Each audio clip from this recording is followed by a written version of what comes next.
Moi, je suis en colère contre la justice, donc qui vient de relaxer une militante écologiste qui a apposé un énorme autocollant sur le tableau Les Coquelicots de Monet. Donc, elle a été relaxée. Elle était récidiviste, c'est-à-dire qu'un an avant, elle avait fait la même chose. Elle avait eu juste 2 mois de sursis et les fameux stages de citoyenneté. Ça montre l'efficacité, puisqu'un an après, elle recommence. Et on peut se dire, bon, c'est une juge particulièrement, mais l'année d'avant, en 2023, un membre de la même association avait jeté de la peinture orange sur la préfecture de Nantes. Il a été relaxé également. La juge a dit pour liberté d'expression. Merci. Donc voilà, donc moi je suis en colère et je ne comprends pas. Mamie est en colère. Ah ouais. Faut pas pousser bébé dans les orties. Merci Tiffany Ozière d'être avec nous. Alors on va revenir là-dessus. Est-ce que vous pouvez nous raconter tout ça déjà? Qu'est-ce que l'activisme? Moi je incompris. Alors peut-être pour revenir sur la décision aussi, effectivement, donc on vient d'avoir une relaxe qui vient d'être donnée sur cette militante écologiste. Son avocat avait plaidé la liberté d'expression. Et en fait, l'idée, aujourd'hui, ça va être d'expliquer la balance entre plusieurs libertés. Liberté d'expression, liberté de manifester et la manière dont le droit sanctionne ou pas d'ailleurs les questions d'activisme. Là, en l'occurrence, le tribunal a fait primer pour cette militante la liberté d'expression sur la sanction, considérant qu'il n'y avait pas eu de dégradation réelle, puisque c'est un autocollant qui avait été collé et qu'il n'y avait pas réellement volonté de dégrader le bien, mais juste de s'exprimer au travers de cette action. Et donc ça interroge sur ce que c'est que l'activisme, et c'est le fait de s'exprimer dans l'espace public. On vous entend pas, Tiffany, désolé. Donnez un micro. Voilà, merci. Merci. Donc c'est le fait de s'exprimer entendu, dans là, depuis le l'espace début public.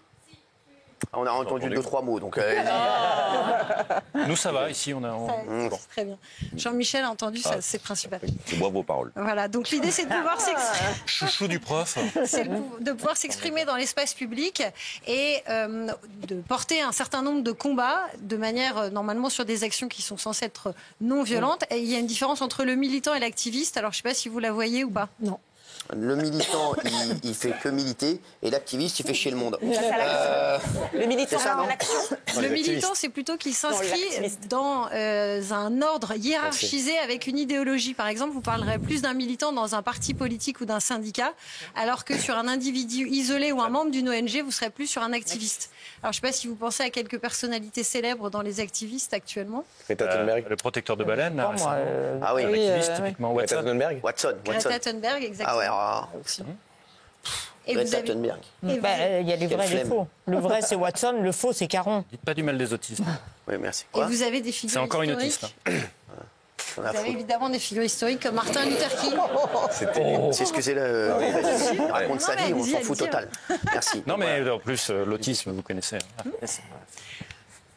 Mais c'est vrai. Lui. Non, mais laissez-la dérouler, s'il vous plaît. Excusez-nous, Tiffany. Non, donc on parlait des personnalités, on peut peut-être parler des modes d'action. Est-ce que vous avez une idée de ce que c'est que le principal mode d'action d'une personne activiste? Les blocages. Faire chier le monde. Oui. Les blocages, non? Faire des bloquer l'autoroute. Alors souvent on appelle ça la désobéissance civile. C'est le fait d'être contre une obligation légale et de forcer un pouvoir à changer cette obligation, notamment en décidant de ne pas s'y soumettre. Et vous avez 3 types d'actions. Alors la première, c'est quand des personnes s'appuient sur un organisme politique ou associatif. Je ne sais pas si vous vous rappelez des enfants de Don Quichotte. Qui s'était installé sur le canal de Saint-Martin avec des tentes et l'association Droit au logement pour rendre opposable à tous le fait d'avoir un droit au logement. Ça, c'est une action de désobéissance civile. Il y a les Kids United aussi. Et la désobéissance civile de se coller les mains sur une autoroute ou des trucs comme ça, vous le classez où, ça? Parce que ça, c'est pour le coup, ça entrave la liberté de circuler. C'est de la désobéissance civile aussi. Ça reste de la désobéissance civile. Vous avez après justement la désobéissance civile individuelle. C'est quand une personne décide de ne pas respecter une loi. Alors vous aviez le cas par exemple de Marie Imbert qui a décidé avec le docteur Chaussois de procéder à l'euthanasie de son fils alors que c'était illégal. Et c'est elle a été poursuivie pour ça, finalement relaxée. Et c'est ce qui a amené la loi Leonetti sur la fin de vie. Ou enfin vous avez les personnes qui sont titulaires d'une autorité en termes de service public, les enseignants, les policiers, les magistrats, quand ils décident de se soustraire à la loi. Je ne sais pas si vous vous rappelez du cas des professeurs en 2019 qui ont gardé les copies de bac, qui ne souhaitaient pas les rendre parce que justement ils étaient contre la réforme du baccalauréat. Oui. J'ai une question. Est-ce que la casquette d'activiste ou de militant ne constitue pas un totem d'immunité aux yeux de la justice? Pour revenir sur l'histoire du tableau, est-ce que si c'était un jeune délinquant qui avait fait ça, qui avait écrit « J'emmerde le système » par exemple, est-ce qu'il aurait une sanction pire? Parce que là, au nom de l'écologie, on ne fait pas une sanction plus légère? Alors, c'est intéressant parce que justement, j'allais vous dire sur quel est le rôle du droit par rapport à ça. Et il est assez double. D'un côté, le droit, il peut réprimer ou encadrer. Là, par exemple, sur les militantes écologistes, ce qui est intéressant sur cette décision-là, c'est qu'elle fait suite à une autre qui a été rendue par le tribunal de Lyon cette année, où 2 militantes écologistes avaient été relaxées pour, pareil, avoir lancé sur un tableau, je ne sais plus exactement ce que c'était comme matière, je crois que c'était de la soupe. Ouais. Et là, ce qui est intéressant, c'est que l'avocat avait plaidé la liberté d'expression, mais c'est même pas la liberté d'expression qu'avaient retenu les juges. Les juges avaient estimé qu'il y avait un défaut d'intention. C'est-à-dire qu'il n'y avait pas volonté de commettre l'infraction. Et dans le cas que vous disiez, là, ce serait plutôt ce qu'on reprocherait à la personne d'avoir la volonté de commettre une infraction, alors que là, on a estimé qu'il n'y avait pas de volonté de commettre l'infraction, que c'était un moyen finalement de porter une cause. Si je vous dis ça, vous avez le cas de Cédric Héroux. Je ne sais pas si vous vous rappelez, c'était un agriculteur militant qui a aidé des personnes, des étrangers, qui a été poursuivi un certain nombre de fois par le tribunal et finalement relaxé par la Cour de cassation au motif qu'on a considéré que ces actions ne visaient pas à aider les migrants à se déplacer, mais qu'elles avaient un but humanitaire. C'est ça. Donc il n'a pas été poursuivi. Exactement. Alors justement, il vient d'en parler, de la justice clémente. Vous en avez, voilà. Est-ce que vous trouvez que c'est clément ce qui s'est passé pour ces activistes-là avec ce tableau de Claude Monet? Alors après, là vous avez sur le cas par exemple de cette liberté d'expression, mais vous avez des cas où la loi sanctionne. Par exemple, je parlais donc des mesures à la fois préventives et répressives. Préventives, vous savez tous que la liberté de manifester c'est un droit constitutionnel. Donc ça veut dire que par principe, vous, moi, n'importe qui peut aller manifester demain, sauf qu'une manifestation, elle doit être déclarée. Et en plus d'être déclaré, le préfet peut malgré tout l'interdire si ça porte atteinte à la sécurité des personnes et des biens. Est-ce que vous pensez notamment à des cas où ça a posé une difficulté dernièrement dans l'actualité? Gilets jaunes, par exemple, non? Non. Dernièrement, c'était surtout les méga-bassines à Sainte-Soline. Est-ce que vous avez l'idée de ce que vous risquez si vous participez à une manifestation qui est interdite? De la prison. Oui, mais ce qu'on risque, ça dépend de la manif, j'ai l'impression. Alors, ça dépend. La violence. Ça dépend, en fait, déjà, si vous êtes participant ou organisateur. Si vous êtes participant à une manifestation alors qu'elle est interdite, c'est une contravention. Si vous êtes organisateur, ce qui était le cas à Sainte-Soline avec les soulèvements de la terre, eh bien là, en revanche, vous risquez une peine d'emprisonnement, ce qui a été le cas avec sursis, des dommages d'intérêt, évidemment, et une interdiction de paraître dans le département, sachant que là, il y avait des forces de l'ordre qui avaient été pris à partie et qui avaient été violentées. Merci. Tiffany, est-ce que vous voulez rajouter quelque chose, peut-être? Oui, Jean-Michel veut toujours poser sa petite question à Tiffany. C'est son moment de bonheur. On ne va pas lui enlever. J'ai toujours cru que la justice était là, certes, pour sanctionner, mais aussi envoyer des messages aux citoyens pour dire attention, si vous faites ça, vous allez être sanctionné. Est-ce que là, du coup, c'est pas un message pour dire aux gens allez-y, balancez de la peinture, de la confiture ou de la purée aux 3 légumes sur tous les tableaux que vous voulez, parce que vous ne serez jamais sanctionné? Est-ce que c'est un mauvais message? Alors, je pense que là, les décisions qui sont prises, c'est parce que vous avez des tableaux qui sont aussi, en l'occurrence, protégés. Donc, sur la dégradation d'un bien culturel, ce qui avait été dit, c'est que la personne n'a peut-être pas réellement l'intention puisqu'elle sait que le bien est protégé, donc il ne sera pas atteint. Et en fait, le juge, son travail, c'est la conciliation entre les libertés. Tout comme le préfet qui doit interdire une manifestation, est-ce que je l'interdis parce que j'estime que le risque pour les personnes et les biens est plus grand que la liberté de manifester, et là c'est en l'occurrence, est-ce que je la sanctionne parce que le dégât potentiel sur le bien est plus important que sa liberté d'expression? Et après, ce qu'il y a à dire aussi, c'est que là on parle des mesures préventives et répressives, mais ce qu'on oublie aussi, c'est que les activistes font changer le droit. C'est-à-dire que vous avez plein de personnalités dans la société. Si on pense à Gisèle Halimi, notamment sur l'avortement, eh bien aujourd'hui c'est un droit constitutionnellement garanti parce qu'il a été défendu par quelqu'un qu'on a pu considérer activiste. C'est le cas de Badinter avec la peine de mort. Ou Cédric Héroux, que vous mentionniez tout à l'heure, ça a donné le fait d'enlever le délit de solidarité dans le droit. Le droit de mettre la soupe sur des chefs-d'œuvre. Non, ils mettent sur la vitre, ils ne le mettent pas sur la porte. Vous voulez pas les marmonner chez vous, là? Pas sur la façade.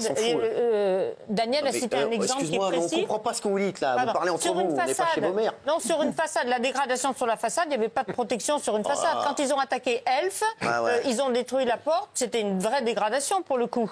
Moi, j'ai décroché là tout à l'heure. Moi, je suis. Non, mais oui, mais on comprend rien. Moi, je suis pour l'environnement. Oh, dis donc! On comprend rien. C'est vrai, on comprend rien. C'est pas la peine de faire Bourville, on comprend rien. Il y a l'autre qui parle, l'autre qui marmonne, toi qui arrive, on sait même pas de quoi vous parlez. Isabelle, pardon, famille des vitrines. Non, mais on comprend rien. Vas-y, c'est bon. Non mais, c'est bon. Non mais sans déconner, vas-y, va avec.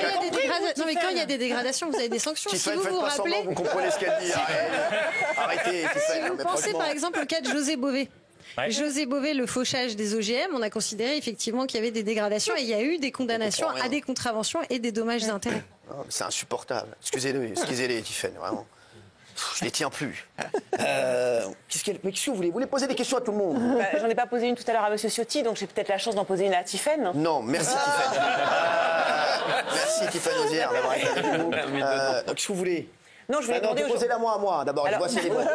Aujourd'hui, dans l'actualité, Cyril, on a beaucoup parlé d'associations et de militants qui donnaient des tracts à des passagers dans les avions. Ah oui. Donc ce sont des activistes, des militants. Pourquoi? Pour sortir les OQTF des avions. Pour empêcher l'expulsion des OQTF. Et donc je voulais savoir si nous, en tant que passagers, si on permettait justement à ces OQTF de ne pas partir, est-ce qu'on était un activiste, un militant, hors la loi? C'était quoi le statut du passager? C'est pas mal, je vais demander à Tiffen Ozière. Tiffen Ozière, aujourd'hui on a beaucoup parlé dans l'actualité.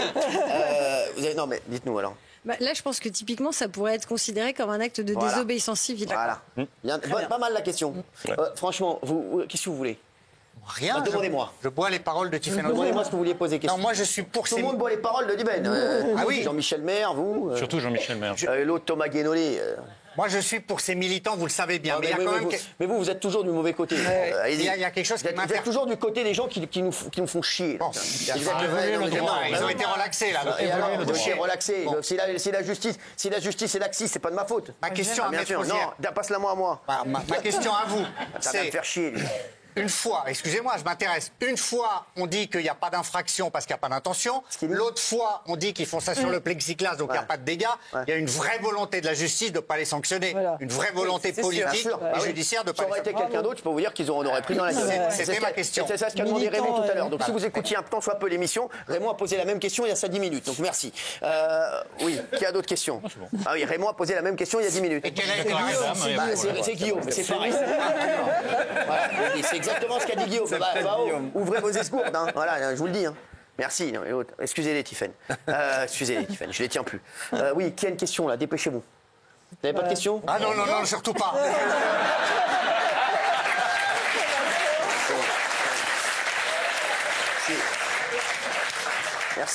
Merci Tiffen Ozière d'avoir été avec nous. Quelque chose à rajouter? Avec plaisir, mais comme je sens que la liberté d'expression passionne tout le monde, je crois qu'on va faire un truc sur liberté d'expression et réseaux sociaux la fois prochaine. Pas mal. Liberté d'expression avec moi, ça va être vite.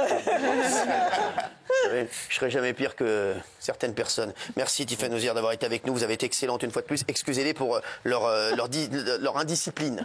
Merci. Vous n'avez pas de questions à poser, vous? Si. Vous n'avez rien compris au sujet, vous? Si, j'ai compris. Si, j'ai une question. Non, mais sans... Les Français, ils aiment beaucoup se mettre tout nus pour manifester. Est-ce que ça fait d'eux des activistes? Ah bah, on ne s'attendait pas à cette question. Alors, ça dépend dans quel but ils se mettent nus. C'est-à-dire que, par exemple, vous avez eu des femmes qui se sont mis nues pour porter la cause féministe, ou par exemple le fait que des femmes se mettaient nues à des manifestations en disant pourquoi les hommes auraient le droit d'être torse nu dans l'espace public et pas les femmes. Donc là, si c'est au fin de revendiquer une cause, on peut considérer que c'est de l'activisme. Après, si c'est juste parce que c'est des gens qui sont nudistes et qui sont sur la plage... Chaque année, je suis pas activiste. Ok, merci. Excusez-les, Tiffen.